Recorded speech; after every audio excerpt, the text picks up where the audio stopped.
As a warning, this video will contain subject matter such as pedophilia and child molestation. If that makes you feel uncomfortable, you can click off this video and have a good day. I also want to remind people that I'm also not the best speaker in the world, so if I do stumble or something with my words, I do apologize.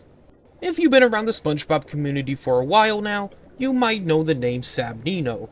He creates low-effort theme song videos, SpongeBob toy reviews, and other things relating to SpongeBob. Recently, I was recommended a video of his out of the blue, and that kinda jogged my memory of something that happened on Twitter all the way back in April of 2024. During that month, Sab's real-life friends, Scuff196 and Tracy Sketch, released a Google document going over an incident in which Sabino admitted that when he was 17, he molested his 9-year-old cousin.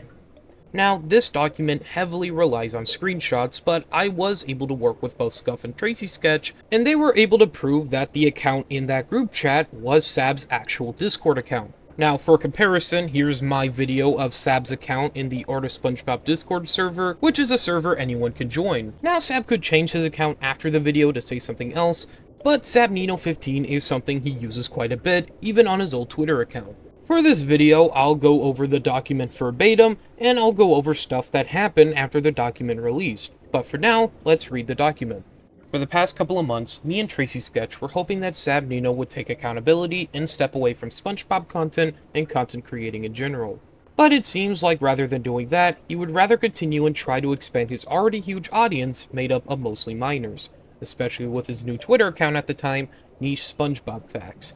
I do want to state for the record that the Twitter accounts mentioned in this document have since been deleted, except for the old Twitter account I mentioned earlier in the video. Being a big SpongeBob fan, it feels really weird to see everyone interact with him and that account, knowing what I know. I know these big SpongeBob accounts wouldn't be sharing his stuff if only they knew.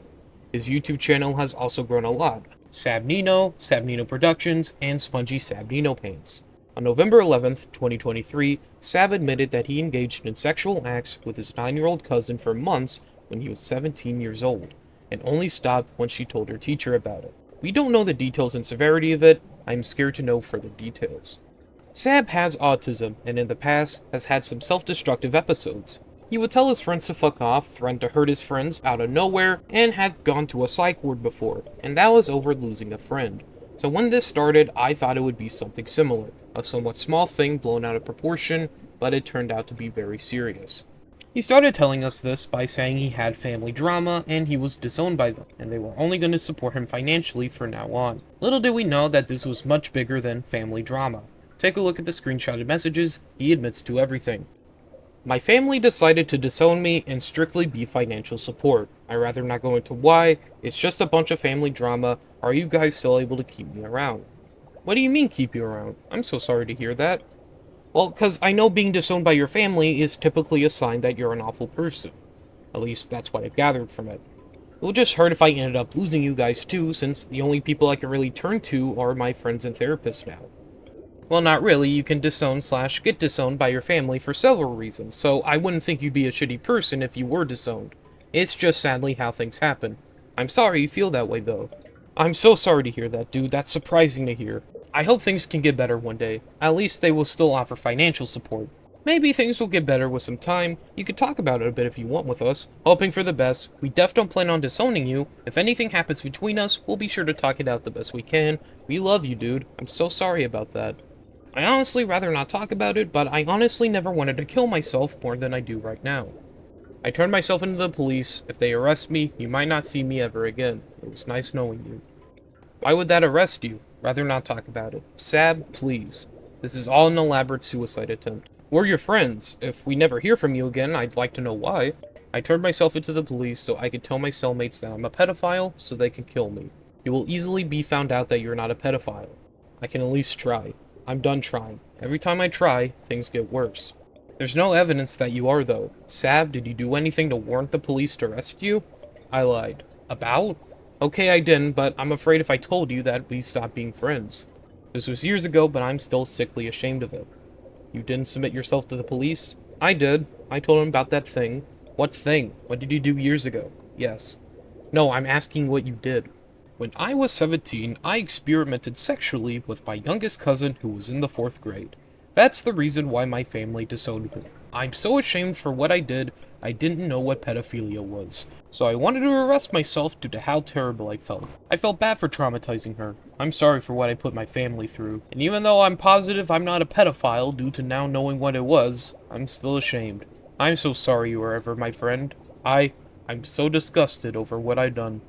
I understand. Have you told this to anyone else? Your therapist? I told my therapist, and I told one other friend who ended up cutting ties with me. Understandable so. I hate that I even thought it was okay to do that. It goes against everything I stand for. I feel bad for my cousin, or my family. I understand those things, they're horrible, terrible, and I'm so sorry that happened. I don't believe that you're a pedophile. If I did, then I would have saw it coming a mile away. Sab, be honest with me. Was this a one-time occurrence? It was for a few months when I was 17. Months? Okay, maybe a month. I don't remember exactly, but it went on for a little bit. I feel so awful. I traumatized her so badly. You remember why you stopped? My cousin told her teacher, and my mom found out. And why did your family choose to disown you now? My cousin told her therapist, and they had to report it, so legally I can't be seen at the house anymore. Sab, be honest with me. Where are you right now, and what is exactly happening? Sab? Where are you? Sorry, I stayed the night at the hospital. I didn't have my phone. Now I'm afraid of losing Sean. I just revealed the worst secret of my entire life, and I already lost a friend over it. Unfortunately, I can't in good conscience stay friends with you after this. Staying friends with you would be hand-waving what you did and saying it's okay, and it's absolutely not. This is really serious. I really wish I could stay your friend after everything we've been through. I want to, but I can't. I have to do what's right. This is not easy for me, and not a decision made lightly. A 17-year-old and like a 9-year-old being sexual multiple times over a month or longer is just so awful, and we have to draw a line. I want to feel bad for you because I know you and loved you, but you have to look at the facts on paper. We should only feel bad for your cousin and be extremely upset with you. It breaks my heart to have to do this. I will always cherish all the good times we had, and I hope that your cousin can recover from this, and I hope you realize the gravity of this situation. I hope that you can make the best out of your life somehow. Maybe if you've proven you changed and it's been several years, some people will be willing to give you a second chance, but unfortunately, it would make anyone look bad to associate with you at this point. You're gonna have to live with knowing that you did this awful thing. Don't forgive yourself, but take accountability. Understand why it was wrong and work hard to be better. And remember, you're not the victim here. Your cousin is. And everything happening is a result of what you did. I'm not saying this to make you feel bad, but I really want you to understand since a lot of the time, you can't help but have a victim mentality. You should probably let everyone on the Grunge Bunge crew go because I don't think they would want to work with you if they knew. I wouldn't ask anyone to work for you for a very long time. We felt bad keeping people in the dark, but we already did tell Jackie, and I feel like I should tell Drew. But I don't know, this situation is still very hard for me, so I'm not sure if I'm saying the right thing. Please don't like or comment on my stuff, it will hurt to see your name. I'm gonna be grieving the loss of a best friend for a while. I'm hoping the best for your cousin, and I wish you luck on improving your life after this. Thank you for coming clean and admitting what you did. Thank you for all the good times, but this is goodbye. I want to say I love you, but I can't right now. Goodbye, Sab. Please continue to better yourself, and please don't take your own life. Looking back, I was being too nice and shouldn't have used the words thank you. Here are some things he posted shortly after. Okay, I'll be blunt. I wasn't actually hacked. I had a mental breakdown. Due to this, I'm taking a break from Twitter for a good long while. I'm deeply sorry for November 12th. I was going through one of the worst depressive episodes of my life, and I was saying the worst things to chase everyone away. If you saw any of those now deleted tweets, none of the opinions shared were my own. I normally don't talk about my feelings on platforms since I don't want to vent to my audience, but I feel this was important to share since what happened was super off-brand. Going forward, I'll just be posting cartoons, art, positive vibes like I normally do. Don't expect any collab hours anytime soon.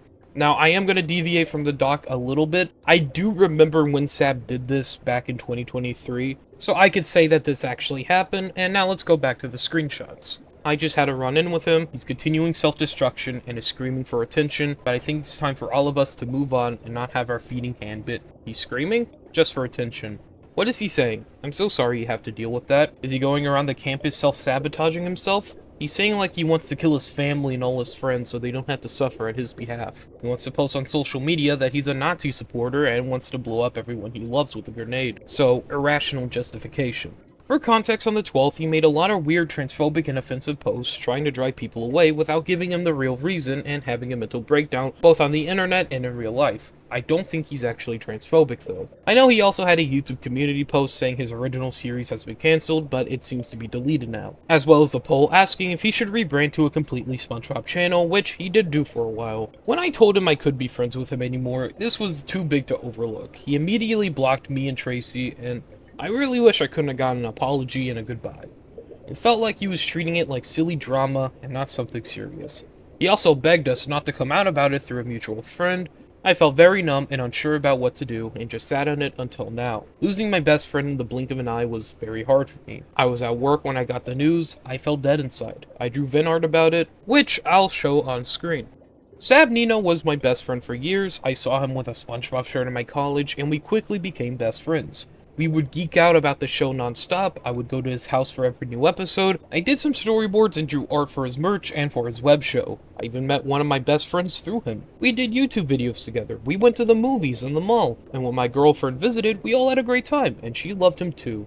I had a very special place in my heart for him. But that all shattered one day when he confessed to this extremely heinous act. My girlfriend Tracy was the one who suggested we come out about this, and after thinking about it, I think she's right. She also helped me revise this document. Honestly, I was huffing copium and telling myself excuses like, oh, it was 6 years ago, and he didn't know it was wrong, and he's autistic, and he's shown that he's working hard to better himself. But again, seeing him continue his online life doesn't feel right. He even livestreamed only 2 weeks after this incident. And seeing his new niche SpongeBob Facts account interacting with all these big SpongeBob accounts just feels wrong and pushed us to make this document. Now that we read the document, let's discuss some stuff that happened after this document was released. Scuff told me that Sab afterwards pretended to be friends with Scuff and sent him threatening messages. Here were some of those messages. You, respond! Hi, who is this? This is Sean, right? Yeah, did you get a new phone number or something? I have you under a different number. Yeah, you could delete that old one. The blank one? We messaged with that one before. You will suffer. Okay, Sab, bye. I know what you've done, Sean. I know what you've done, Sean. I know what you've done, Sean. You will suffer. Scuff then told me that Sab convinced friends of his that Scuff made the document in order to cancel him, but Scuff told me that he was able to convince some of those friends that Sab was lying. We also have a screenshot from one of Sab's Discord servers. The person who sent me this wants to remain anonymous, but they told me that they took this screenshot just after someone spammed the doc in Sab's Discord server. Now, Sab's Discord servers are long gone as far as I'm aware. The older videos say they're inactive, and newer videos don't have links to them. But here, we could see Sab reassuring a fan of his that the document is fake. I assume Sab probably convinced a lot of these Discord members at the time that he was innocent, and given how Sab's audience is mostly children, it's understandable that they'll believe Sab. What the hell happened? Spam. So none of it's true? No. Okay. I swear, this is the most confusing shit ever, but don't worry, Sab. I know you're innocent. So given how Sab was telling friends and fans of his that he was innocent and that the doc is fake, you'd think he'd make a public response about this and not just tell people in private. Well, as far as I know, Sab has never responded to any of this publicly. The closest he's got to addressing this was when he blurred Scuff's face in a video and put the text, "Bridge burning bitch," over his blurred face. I want to remind you viewers at home that Sabino was a 26-year-old at the time of this video being made, so tell me in the comments below if you think this is the proper response to child molestation allegations. Personally, I don't. I think it's very childish and irresponsible of a grown man to call people childish names, threaten people over messages, say "no" to child molestation allegations, and never make a genuine public response in the 2 years since these allegations came out. The reason I suspect Sab hasn't really talked about this publicly is due to YouTube being his main source of income, his words not mine. So him having to cover child molestation allegations about himself would be career suicide. But even still, if you have such serious allegations against you, the right thing to do would be to talk about it. Now, the reason I still say allegations is that we don't really have proof of him actually doing this, but we do have proof of him saying he did. So that leads us to two possibilities. One, he did molest his 9-year-old cousin, and two, he lied about molesting his 9-year-old cousin. The reason I bring the latter up as a possibility is that the document mentions Sab lying about things to make people dislike him. An example being him wanting to say that he's a Nazi supporter on Twitter so that people would hate him. Now, I don't really think he was lying here. I think he was telling the truth. A big reason why is that Sab both sugarcoats what he says and says things that'll make you feel bad for him. Instead of saying bluntly, I molested my 9-year-old cousin, he says, I experimented sexually with my cousin who's in the 4th grade. He doesn't say the exact age of the victim, and he downplays what he did in order to look less bad. He then talks about how he wants to kill himself, how his family disowned him, and that his friends are all he has left, and how he wants to have his cellmates jump him because he's such a bad person. Note how he says all of this before explaining what he did. I feel like this is Sab's way of guilt-tripping his friends in order for them to feel bad enough so that when he sugarcoats what he did, he can both admit to his awful actions and still keep his friends. Unfortunately for Sab, child molestation is not one of those things you can sugarcoat. Now maybe he sugarcoated the lie he made in order to make people hate him more because he's sugarcoating something really awful. Very unlikely to me. Sab does not strike me as the type of person to really do that sort of thing. But now I think we're kind of at the point where we said all we can about these allegations, so what would be the next step from here? Sabino isn't someone I'd really trust around children, regardless if what he admitted to was true or not. So if you're a parent or any legal guardian watching this video and your kid is watching Sabino's channel or Spongy Sabino Pants, I'd advise you let your kid watch something else. Not that his videos are inherently bad for kids, except for the Smash or Pass ones, but if your kids are watching his channel, then you'd be supporting someone who isn't very trustworthy to the very audience he caters to. And if you're a fan or a kid that watches Sab's content, well, I can't provide any alternatives. Do yourself a favor and please find another YouTuber to watch. The last person I want to address is Sabino himself. I find it appalling that he's been able to get away with making YouTube videos for just under 2 years at this point, and not once did he ever address the very serious child molestation allegations he got. The goal for this video is for Sab to finally make a response video, the very thing he's been putting off for 2 years. I want him to grow up and act like an adult for once. It is very embarrassing for a 26-year-old to call people names instead of doing the adult thing and make a proper response. But truth be told, I wouldn't be shocked if he doesn't. If anything, I'd expect him to try to take this video down and send me messages telling me, "You will suffer." And if that ever happens, you'll know the type of person Sab is. A man-child. A predatory man-child. I want to thank Scuff196 and Tracy Sketch for making this video possible and helping me out quite a bit. They are very nice people, and I suggest you support them when you get the chance. I promise I'll go back to my usual type of videos later this month or in February. I only really made this one because, as far as I'm aware, no one else has really made this video. So I thought I'd make this video so I could tell more people about this situation. So with that being said, bye-bye.